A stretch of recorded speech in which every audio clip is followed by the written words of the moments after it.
Chanakya international academy உங்களுக்குள் இருக்கும் தலைவரை வெளிக்கொண்டு வரும் பியூர் பாலிடிக்ஸ் பயிற்சி பட்டறை. நேரடி மற்றும் இணைய வழி. கான்டாக்ட் 7338824242. உக்ரைனுடன் 3.5 ஆண்டுகளாக நீடித்து வரும் போருக்கு மத்தியில் ரஷ்யா தனது அணு ஆற்றல் திறனை வெளிப்படுத்தும் வகையில் புதிய ஆயுத சோதனைகளை நடத்தி வருகிறது.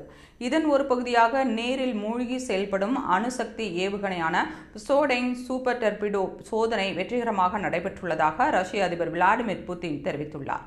பெசிடெயின் என்பது அணுசக்தி மூலம் இயங்கும் ஆளில்லா நீர்மூழ்கி கப்பல் வடிவில் வடிவமைக்கப்பட்ட மிகப்பெரிய ட்ரோன் ஆகும்.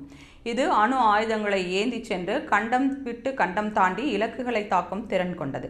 சோதனையில் இது மணிக்கு 185 கிலோமீட்டர் வேகத்தில் 10,000 கிலோமீட்டர் தூர இலக்கை அடையக்கூடியதாக பரிசோதிக்கப்பட்டது. 60 அடி நீளமும் 6 அடி அகலமும் கொண்ட இந்த ஏவுகணையின் எடை சுமார் 100 டன் என கூறப்படுகிறது.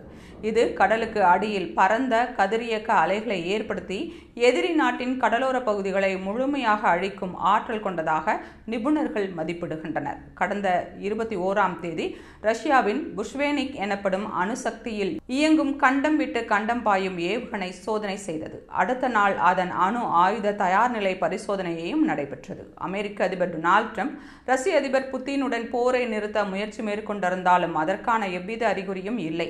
இதே சமயம் உக்ரைன் அதிபர் ஜெலன்ஸ்கி ரஷ்யாவை எதிர்கொள்ள தொலைதூர ஏவுகணைகள் வழங்குமாறு அமெரிக்காவிடம் கோரிக்கை விடுத்துள்ளார். இந்த நிலையில் ரஷ்யா நடத்திய பெசிடெயின் சோதனை உலக அளவில் புதிய அணு பதற்றத்தை உருவாக்கியுள்ளது.